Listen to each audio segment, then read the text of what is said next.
he had asked me to come back, and I came back, and my office was right next to his, and it was, I became, I would say close friends with him too, and it was tough to leave when I decided to leave and start my own John Varvatos brand, because I felt like I was disappointing my dad, my mentor, that type of thing. Just pause real quick. Okay. The boxer brief, I gotta say real quick, right? Were you behind inventing boxer briefs? I'm Tom Ward, and over the last couple years, I've had the chance to sit down with some of the biggest celebrities and influencers in the world. What I've always found most fascinating is the stories of the businesses that they've built behind the scenes. On this show, you'll get an inside look of what it takes to build a successful business from some of the biggest celebrities, business people, and up-and-coming entrepreneurs in the world. This is The Tom Ward Show. Welcome to The Tom Ward Show, where we talk to the biggest entrepreneurs in the world, and we have such a guy here today. John Varvatos is like Superman. He's involved in record labels. He's done collabs with Chrysler, Converse, which I love, the Converse collabs. He started multiple brands, and we're gonna talk about all of it right now. I'm excited. I've read that music inspired you to kind of get into fashion, and I was really thinking about it, and I'm like, okay, he's from Detroit. Iggy Pop say. The guy doesn't wear a shirt, he wears pants. How much fashion inspiration you get from that? It's funny that you say Iggy Pop, because when I was a kid growing up in Detroit, Iggy and the Stooges were like my icons. And they did dress really cool, because where everybody else was like either looking like they were wearing girls' clothes or flamboyant at that period in the 70s, Iggy had like skinny jeans on, motorcycle jackets, way before the Ramones, that type of thing. And I always thought like they were badass. They're still badass. Yeah. And it's funny, as life goes on, Iggy was in my ad campaign, I think around maybe 2010. And we've become super close friends. And I did a collaboration with Chrysler for a couple of years on a limited edition car series, and Iggy was in my ads with me in that, and it was, as a kid growing up in Detroit, you can't. Could you ever imagine? No, it's not even on your radar, let alone even fashion back then, not even on your radar. Yeah. It was Detroit, come on, Sure. Your origin story is pretty incredible. So you're 16, right, and you get your job working in your first menswear store. Yeah. Like, what kind of store was it? There was a group of stores that were based out of the Midwest, let's say Michigan, Ohio, Pennsylvania, that type of thing. It was called Hughes and Hatcher, actually. It was a big stores, men's and women's, kind of better, higher end kind of clothing. I think they even had a boys department, because that's where I started working in, was like the young men's department. And I went there because I was, you say 16, I actually think I was 15, but I needed money. My parents didn't really, we lived in this little house, my parents didn't really have any money, so I needed to, extra, after school to earn extra money. And then I also realized that I really needed to, I was really, at that age, really interested in girls, and I needed to look good.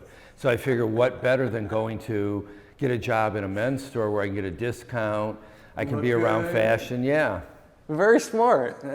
And so you work there, you go to college, and then right after your college, you open up your own store.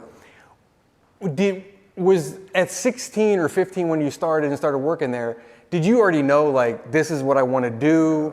I'm going to graduate and open my own store? Like, how did that even come about? I think, unlike a lot of kids today that start to think about those things earlier in their life, I went to college, I still wasn't sure, I actually started in pre-med. But I actually worked my way through college in a branch of the same men's store that I was working in, the same fashion store. So I worked my way through school in Ann Arbor, Michigan. And when I graduated, I didn't really want to, first of all, in that period of time, I decided I didn't want to be in pre-med, so I had all these science credits, so what do you really do with a bunch of science credits? So I thought, like, I went to a counselor, they gave me like 4 options. I'm like, wow, that's not much.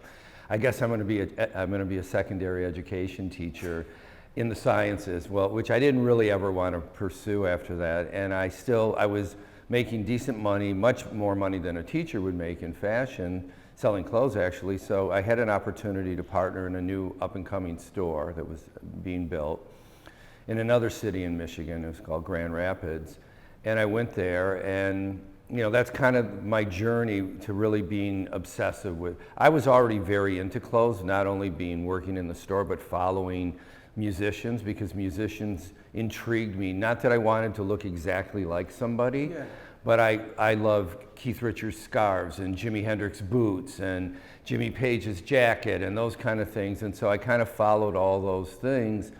And you know, in it, I kind of created my own style. And the more I got into it, the more I got addicted to it.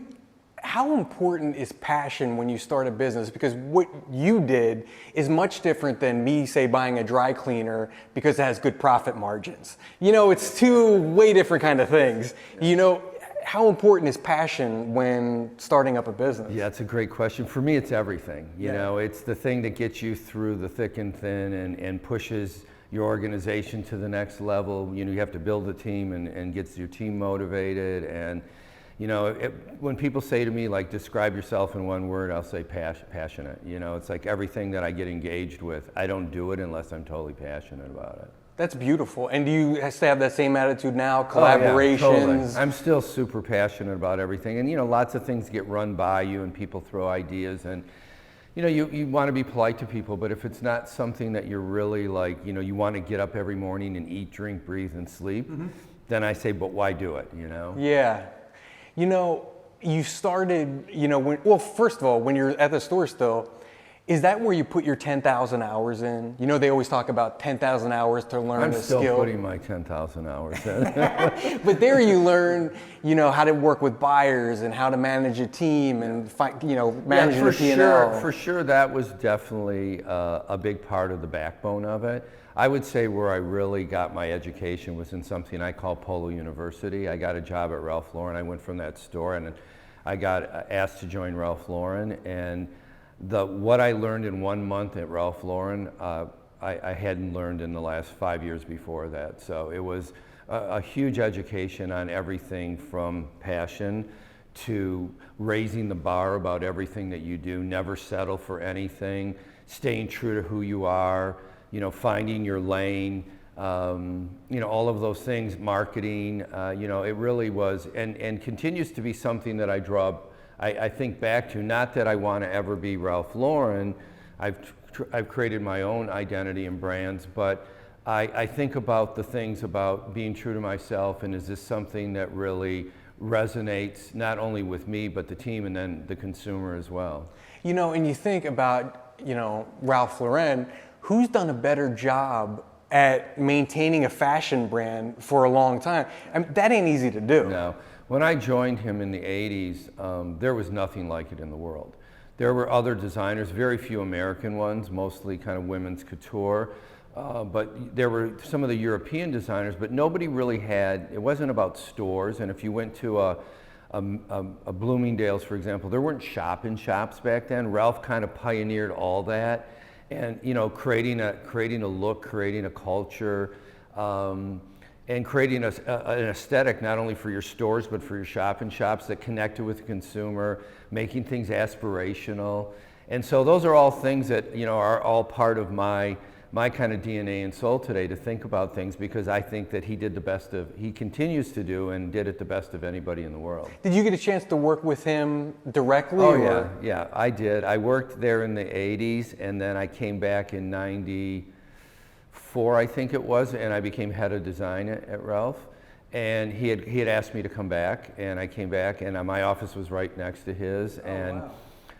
It was, you know, I became, you know, I would say close friends with him too. And it was tough to leave when I decided to leave and start my own John Varvatos brand, because I felt like I was disappointing my dad, my mentor, that type of thing. And because of it, it took me almost 6 months to actually leave there after the day that I gave notice. And it actually happened. I stuck my head in his office like 5.5 months later, and I looked at him and he said, "I know, you want to talk to me about that." And he got a big grin on his face and he said, "Tell me one thing. Do you really feel like you have something totally new to say? If you really do, I'm going to support you. But if not, you can do anything you want here." And I said, "You know what? I love what you just said, but I really feel like I have something totally new to say, and I want to go out and do it." Did that thought of, hey, you know, I can do my own thing. I'm learning a lot here. I'm getting kind of the blueprint, and I've got different ideas, but I've kind of got some foundational stuff here. When did the idea and the planning to start your brand happen? How far before you left? Well, you know, I had been in between the original time at Ralph Lauren and when I came back, I was at Calvin Klein where I was head of design and did a lot of interesting things there. Just pause real quick. Okay. The boxer brief, I gotta say real quick, right? If you're younger, you may not know this, right? But the Mark Wahlberg campaign, when I was in college, every girl had that cut out of a magazine. It's Mark Wahlberg and Calvin Klein boxer briefs.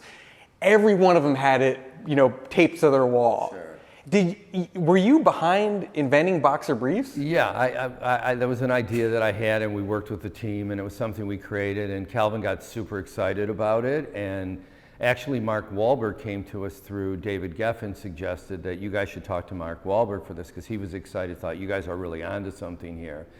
And he was like 17 years old. It was Marky Mark and the Funky Bunch. Oh yeah, I remember. And that really propelled a business that was almost non-existent for Calvin Klein to like the biggest business that he has today is the underwear business. It's a multi-billion-dollar business. I've worn boxer briefs for like 10 years, you know, and I'm with the guy. You don't even think about it, but you think of underwear, you had briefs and boxers. That's what I had growing up. And part of that happened by a thought process that we were trying to create something new, and part of it, you know, like a lot of great things kind of happened with a little mistake in there as well, and it just, you know, everything just kind of clicked. You feel like if you could do a couple of those things in your life, even one, most people don't even do one. When I was at Calvin, you know, I created the CK brand and, you know, worked through a lot of things there. And so a lot of people kind of came after me about wanting to back me to do my own brand, but I really was not. I loved what I was doing and I didn't have the ego about it. And then I was at Ralph and I had been there back again for like another 5 years. And one Sunday I was walking through stores in New York. And I started looking around, this is like 1999 now, and I was walking around looking at stores, and I started thinking, in menswear, I started to think like, wow, so many things look so similar. And it was a time when black was becoming black had not been a big part of American fashion. And it was, Prada was doing nylon, and there was Jill Sander, and there was like Hugo Boss doing a cheaper version, and so on and so forth. And I thought, what a time to do something different. And so that day, it took me one day to just kind of flip the switch. And the funny story about it is that the next day, I was going to call somebody who had been chasing me for years to start a business, to start my own brand. And I got into my office, and those were the days in the 90s where you still had like a light on your phone that you had a message. Yeah. And I had a message from him that morning saying, thinking about you, still love to do something. And I called him and I said, I know you're not going to believe this, but I was going to call you today. Wow, today's the day. And within a few days, we put something together, and then it just took me the time to leave Ralph. So how important is, you know, funding or financing? You were lucky because you were in a position that most people, aspiring entrepreneurs, weren't in, right? You had people coming to you. Most people have to go out and find investors for their idea. How important was it finding the right partner? And not just taking the first check that came along. That's always key, for sure. I mean, because in the end, it's like being married. You gotta live with good and bad and all that type of thing. So, you know, listen, it's not easy. In today's world, it's even more difficult because there's so much competition out there today. And I was also 41 years old or whatever when that happened. So, or around that, maybe late 30s, I can't remember now, but I was somewhere in that. So I had quite a bit of experience behind me, and so I also experience in dealing with people and understanding if it's smoke or mirrors or if it's real and they really can deliver that type of thing. So, you know, I think, you know, any young entrepreneur, whatever age, because I became one later, it's really about the first thing you said, you know, following your passion, but then do you have all the tools to execute? Because if you can't execute, the dream will never come to fruition. It's all about being able to execute on all fronts. And having the right team around. Yeah, and that's 100%. Part of the execution, because then as I started this new brand, it was all about immediately having the right team, because we launched it during COVID, and to be able to do that in a time where you're not traveling to factories and you're doing everything by Zoom. We never did anything by Zoom before, you know. It's complicated, so you really need the talent around you as well. Wow. I always think every year, I like clothes. I'm into fashion, right? So every fall comes around and there's jean styles change. So I go to Nordstrom's and you got to find out, okay, what's the cool jean now, right? And every year there's a new premium jean company that's there between $200 and $400. And I always got to think, you've got to have balls of steel to start a jeans brand, right? I mean, there's a million jeans brands out there, but people still kind of come through. I'm guessing it's the same with the fashion brand. Sure, it is. When I started John Varvatos as a brand, that was 2000 we launched. Mm-hmm. The world was different. E-commerce wasn't really of any consequence happening yet. There weren't those premium denim brands. They didn't start until the let's say 2005, 2007. They started coming around. So there wasn't all of that. And then California, fashion was primarily New York based in a big way. California had beach stuff, surf stuff, but then California started creating all these contemporary brands. And there's a lot out there, but in the end, if it all gets down to, do you have something? What Ralph said, do you have something new to say? Do you have the ability to execute? Do you have a strategy on how you're going to market it? Because all those things, because if you also can't get the word to people that you have this great new gene or this great new idea, it just kind of falls by the wayside. You kind of were an early user of influencers, right? You had rock stars wearing your clothes and kind of advertising your clothes. Did that happen organically, or was that part of a marketing strategy? It really was an organic thing, because when I first launched the brand in 2000, for 5 years we did what I would call like beautiful romantic advertising. Okay, what's that? The way we shot the models, the lighting, the tone, it had a romantic look around it. And then in 2005, I looked and I'm like, wow, there's a lot of beautiful romantic advertising flipping through like magazines. And I'm like, I got to do something different. So up until that point, we had a lot of musicians, as you would say, rock stars that were buying our clothes. But I wasn't thinking about that other than I'm so excited that they like the clothes.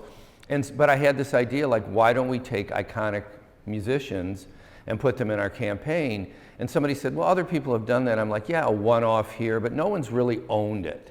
And we did it for, 15, 17 years of just, Iggy Pop, Green Day, Jimmy Page, ZZ Top, Alice Cooper, Chris Cornell. Oh right. I mean, Velvet Grace. Revolver. I mean, we did so many amazing campaigns. Hosier. I mean, just, every generation.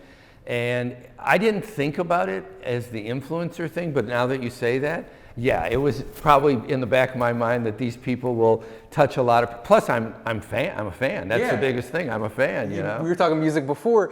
Could you ever imagine when you were working in that men's store at 15 years old that you're going to have Iggy Pop wearing your clothes, a guy you were a huge fan of? Let alone wearing your clothes, but actually becoming friends with them. And I was talking with Michelle, who you met today, the other day, and I showed her a text that I had just gotten from Jimmy Page. And Jimmy Page? Yeah, and I'm like, I'm like still a kid about it, like, because we're constantly in touch, and you just say with Jimmy Page. Yeah, you just say like, these people are all, all the people that we worked with, they've all become super close friends, and it's like a mutual fan thing. Like, they're a fan of mine, I'm a fan of. But beyond it, there's one thing that connects us: this deep passion for music, and they see that like I'm obsessive about it. Like, it's a huge part of not just what I do in fashion, but it's a huge part of my life every day. So so you have the brand, you've got the vision, you got some rock stars. How long? That's okay, cool. That's how to start, and I've got the imaging down and stuff, right? But fashion's so tough. Every season you start over at zero again. How do you change it and adapt it, but still true to your vision? That seems like a complex thing to manage. It is tough. It's, first of all, it's not like it used to be just fall, winter, and spring, summer. Now there's so many deliveries in between, and every time you need to look fresh. And because there's so much competition out today, and because of your phone and Instagram and those kind of things, people are really connected immediately with fashion. And there's a voraciousness for newness, which in the past, it was like you'd fall in love with that polo shirt and you'd want to get other colors. John Varvatos polo shirt, by the way. I will soon have the new OTD. And you know, you fall in love with that kind of thing, and you want other colors, or that jean fit, or whatever it is. Today, people want the next thing. They want the next thing. And it's not everybody, of course, but there is a culture out there about it today, and you have to move with it. But the most important thing when you're moving with that is to make sure that you do stay true to your DNA, because people can smell it if you're just chasing something. And just for yourself and your organization, making sure that your ethos is constantly consistent, but you're evolving. You're never standing still, because standing still is like the kiss of death, you know? Especially in fashion. Yeah, for sure. You know, I think when I look at you and your career, you know, what's John Varvatos' superpower, right? I would say storytelling around a brand. Would that sum love it up? That. Wow, that's amazing. We haven't talked about this either, so. No. We only talked about music for 5 minutes. So that's totally amazing, because, you know, I just launched this new brand called On This Day, OTD, okay? And the whole DNA and ethos of this brand is in storytelling. Because I said the one thing that I love my whole life, and I kind of learned part of that at Ralph Lauren, because they created this story of you know, this fantasy kind of life for a lot of people that couldn't live that life. And so I saw that, but that wasn't my life, and that wasn't who I wanted to be. But I love telling stories, and so when we started On This Day, I started seeing these things pop up in my feeds on my, and it would be today, today is the 8th, I think, of April. It would say April 8th, 2009. It'd be a picture of you and me if we ever were together back then. And it was a special moment. So it was like, I wanted to celebrate with stories, special moments in time that are both happening today and that have happened over time that inspired me or inspired other people. Some could be for clothes or just great things that happen that we want to celebrate. And it's all about the storytelling. And for our organization, we love telling the detailed stories about everything we create. And I love when I hear the people in the store with a client telling them the stories about that product, and with such passion. And then later you meet people, I do personal appearances, and you meet people and they're like, what year is this from? And I'm like, 2012. They go, 11. I'm like, okay. And they tell me the whole story about it because they believed it. I mean, not that it was a false story, but they believed so much in it that it still meant something to them. Yeah, brands mean something to people. Whether it's your Tide detergent and my mom used it and I'm going to use it and I'm never going to change. But like you said before too, it's different now. The consumer doesn't buy the same thing for 40 years anymore. You know, they're buying new stuff constantly. Sure. I'm gonna switch to the tequila now too, right? So again, it's like starting a jeans company. You gotta have rocks in your head. Why would you start a tequila company when there's a billion tequila companies out there? And you founded it with Nick Jonas, which is like so random. Yeah. Well, it could sound random, but that wasn't, because so like 7 or so years ago, I met Nick Jonas at a dinner that he was hosting in New York for a bunch of kind of creatives with his partners at Rock Nation, which is Jay-Z's group. So there was like 20 people, you know, really interesting people from advertising, from marketing, from fashion, from music. And I ended up meeting Nick, and we ended up sitting next to each other at dinner. And although we come from two different worlds, we connected on so many things like family and music and style and just our passion for things. And we really started to connect, and he then did a little capsule collection with me, because he would come to the studio when we were gonna go out, and he'd be looking at everything and every detail in that. I'm like, well, we should do a little capsule collection. And then while we were working on that, he'd come in the studio, he'd be spraying himself with fragrance, and I'd say, every time you're here, you do that, you gotta love fragrance. And he goes, it's like a passion for me. He goes, I want to be the best smelling guy out there, you know?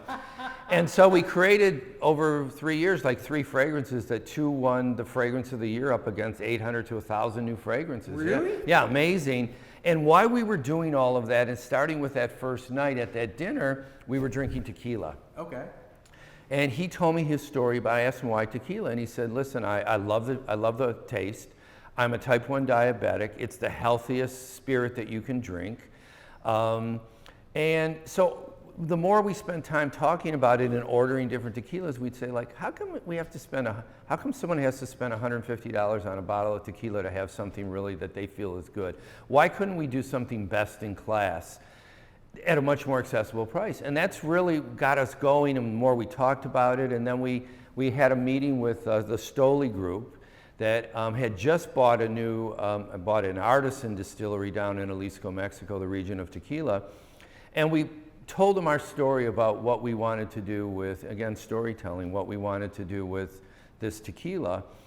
And they loved it. And first thing they said when we sat down, we're not into celebrity spirits at all. Yeah. And we're like, we're not here to pitch you a celebrity spirit. We're here to pitch you a best-in-class spirit that we can help with, but we don't want our names on it. You know, it's not Nick Jonas on Instagram. Here's my tequila, like The Rock does with his. Yes. We began this journey, and we created Villa One, and you know, we compete against. It's a huge category today. Oh yeah. But the thing we win on, I was out the last couple of days while I've been in LA, meeting with a lot of our accounts and that type of thing. And the thing everybody says the same thing. The thing you guys win on, the things you guys will win long term on, is the quality of your product. Your bottle's beautiful, you guys are behind it, but in the end, if somebody buys it or orders a drink and they don't like it, they're not coming back to it. It's that, it's not like the kind of thing that you just keep buying because you want to wear a logo. Sure. It's not that kind of thing, you're drinking it. Yep, people stay with that a lot longer. So it's been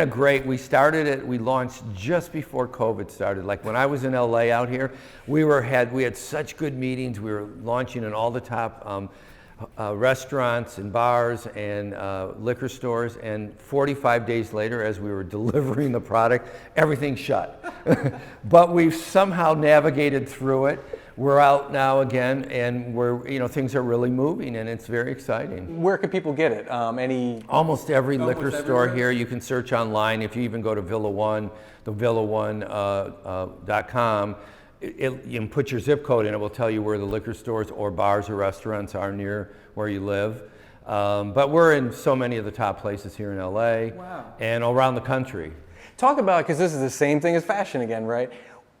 Entering a crowded marketplace, right? Like I always said, like starting a jeans company or getting in the tequila business, right? There's so much competition out there. Any tips for somebody trying to do that? Maybe go to the psychiatrist. I mean, it seems like a risky proposition. Well, when we started this like 3+ years ago, it wasn't as crowded as it is today. It feels like everybody's into it now. Yeah. But again, it really was, what do you have new to say? And that means with your product, what's the quality of it? Because that's what's going to be the lasting thing. When you're long gone, it's going to be the lasting thing that people remember, and people go to. How are you going to market it? Because again, it gets back to those tools of understanding that. But the one question you asked me before, the story too. Yesterday I was in some of our accounts, and they asked me more about the story, and they were like, we love that. That's such a great story. That just even helps us even more as we talk to our clients about it. And it's that same thing, like they love that this wasn't something that two guys just slapped their name on. They loved that it was something that two guys were passionate about something. They created something that they wanted to be at a certain level, best in class, and that they're going to strive to continue to drive that. Wow, that's incredible. And just how you branch out, but all of these projects, whether it's working with Chrysler or it's starting a tequila brand or OTD now, it does all kind of gel in your universe. Like it makes sense. Yeah. There's some cohesion there. Yeah, I mean, there is, and the cohesion's probably the most is the passion that you asked me about early on. It's even like with the record label, it's like how I ever got started on that was some people at Universal Music called me and said, we'd like to do a label with you. And I'm like, sounds amazing, but I'm not looking for like a celebrity label kind of thing. I really want to do something that we're going to sign artists that I'm totally passionate about, and that I can jump up on a table and scream to the world that they're amazing. And since then I moved it to be an independent record label that I do with my partner Scott Borchetta with Big Machine Records, so it's John Varvatos Big Machine. And that again, it's about artists that we're super passionate. So when we talk to to radio about it, or terrestrial radio, or any of the things that we do, the digital sources, it's about you got to listen to it, and this is why. And the passion is what drives it. We don't need a lot of artists, but we need ones that we really believe in, and we're going to support them to the end. You know, this is incredible just kind of hearing your whole story, all the businesses you've been involved in. And it seems like if we can sum up, it's 2 words. It's passion, it's storytelling. Yeah. Is that key? Yeah, and it's funny that you bring the storytelling thing, as I said earlier, because I always talk about the passion, and with On This Day OTD, I talk about now all the storytelling because it's such a big part of our ethos and all of our clothes, how we design them. But it really is, and people connect with those 2 things, and they can see through them if they're not there. And in the world, no matter what it is, in relationships, whatever, the connectivity is in all those 2 things. Amazing. So I want to wrap up with one thing, because we're almost out of time, right? This is for Howard Stern listeners out there and Howard Stern fans, right? Because one, he's a huge fan of your clothes. So that's how I first heard influencer marketing, right? This is how the first time I heard about your clothes is him talking about it. Now he's into OTD. He just found out about that. He complains about everything in life, right? One of his major complaints is the button fly jean. I heard about it. Right? Yeah. He hates it. He loves your jeans, but he said they're a pain in the butt to wear because of the button fly. Why the button fly? Well, the button fly was the authentic jeans. Like when Levi started in the 1800s, it was a button fly jean. So the real jeans heads, which there's less of than ever, but the real jeans heads, they love the whole button fly authenticity of it. It's an authentic thing. But in the end, people like ease too. Yeah, sure. And so On This Day, we don't do any button flies because we really all like ease. We like comfort in the denim. Yeah. We like to stretch. We like everything's about comfort today. We like to look authentic. Yeah. But people don't need to look behind your fly to know if you're authentic or not, But I love Howard. He's the best, So Howard, you're good. Buy his And talk jeans. about a storyteller. I mean, I've been listening to Howard since, the 80s. Me too. I'm from New Jersey. Yeah, and you're just addicted to it because every day there's going to be some crazy, amazing stories, and he's a great guy, and Beth, his wife's terrific, and it's wonderful. Wow, man. It's wonderful to have someone like that really loves what you do like that too. It was amazing to meet you. It was amazing to hear your story. Thanks for coming on. I appreciate Thanks it. for having me. Really. Yeah, it's been a pleasure. Thank you. Hey guys, and make sure you like and subscribe. We're kind of changing things up a little bit. We're doing more entrepreneurs from all walks of life. So I had Rich the Kid, the rapper, on. We've got John Varvatos here. You never know who's going to be next, but they're going to give you tips on how to grow your business and start too. So thanks for watching.